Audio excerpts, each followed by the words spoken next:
Cocktail নিক্ষেপকারীদের দেখামাত্র গুলির নির্দেশ দিয়েছে ঢাকা মেট্রোপলিটন পুলিশ। ওয়্যারলেস বার্তায় এই নির্দেশনা দেওয়া হয়েছে বলে জানিয়েছেন ডিএমপি কমিশনার শেখ মোহাম্মদ সাজ্জাদ আলী।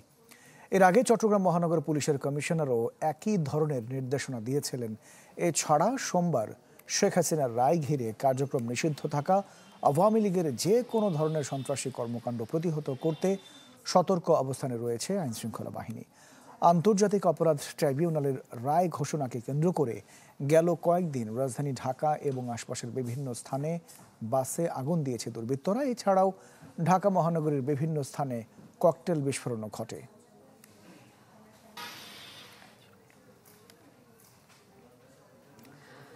দর্শক, শেখ হাসিনার মামলার রায় ঘিরে রাজধানীর যে আইনশৃঙ্খলা পরিস্থিতি তার খবর জানাতে বাংলা মোটর থেকে আমাদের সঙ্গে সরাসরি যোগ দিচ্ছেন সুলতান মাহমুদ আরিফ।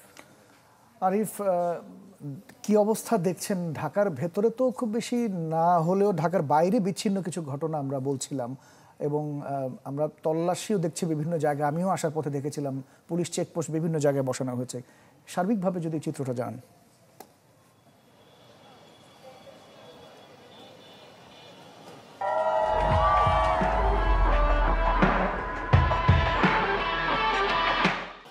সার্বিকভাবে আগামীকালকের পরিস্থিতি নিয়ন্ত্রণে রাখার জন্য ইতিমধ্যে ডিএমপির পক্ষ থেকে বলা হয়েছে যে ককটেল বিস্ফোরণ বা গাড়িতে আগুন দেখা মাত্র যেন গুলিও করা হয়, সেই নির্দেশনা কিন্তু দেওয়া হয়েছে। এবং এই নির্দেশনার ভিতরে কিছুক্ষণ আগেই এনসিপি কার্যালয়ের সামনে, আমি এখন যেখানে দাঁড়িয়ে আছি, এখানে কিন্তু ককটেল বিস্ফোরণের ঘটনা ঘটেছে এবং ককটেল বিস্ফোরণের ঘটনা কিন্তু ঘটেছে। এবং এছাড়া সেন্ট্রাল রোড অর্থাৎ উপদেষ্টা যে রেজওয়ানা, তার বাসার পাশেই কিন্তু দুটি ককটেল কিছুক্ষণ আগে বিস্ফোরণের ঘটনা ঘটেছে। এবং দুটো জায়গায় আমাদেরকে আইনশৃঙ্খলা রক্ষাকারী বাহিনীর সদস্য যারা রয়েছেন তারা আমাদেরকে নিশ্চিত করেছেন। এবং এর বাইরে রাজধানীর বেশ কয়েকটি জায়গায় যে আগুন দেওয়ার যে ঘটনা বা আগুন দেওয়ার যে চেষ্টা, সেটিও কিন্তু করা হয়েছে। এবং এছাড়া আরও বেশ কয়েকটি জায়গায় কিন্তু ককটেল বিস্ফোরণের ঘটনা কিন্তু ঘটেছে।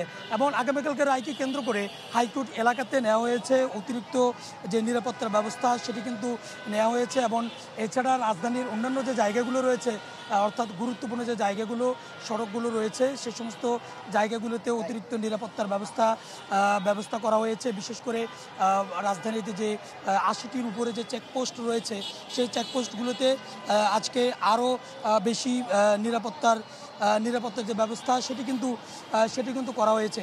সব মিলিয়ে বলা যায় যে আগামীকালকের রায়কে কেন্দ্র করে আইনশৃঙ্খলা রক্ষাকারী বাহিনীর সদস্যরা ব্যাপক তৎপর রয়েছেন এবং ডিএমপির পক্ষ থেকে কঠোর অবস্থানে ইতিমধ্যে যাওয়া হয়েছে। এবং সব মিলিয়ে বলা যায় যে যারা নাশকতা করবে তাদের যেরকম নাশকতামূলক কার্যক্রম অব্যাহত রয়েছে, তেমনিভাবে তাদেরকে নিধনে এবং বিশৃঙ্খলা এড়িয়ে বা বিশৃঙ্খলা এড়াতে আইনশৃঙ্খলা রক্ষাকারী বাহিনীর সদস্যরাও কিন্তু প্রস্তুত রয়েছে। অনেক ধন্যবাদ। সুলতান মাহমুদ আরিফ যুক্ত হয়েছিলেন রাজধানীর বাংলা মোটর থেকে।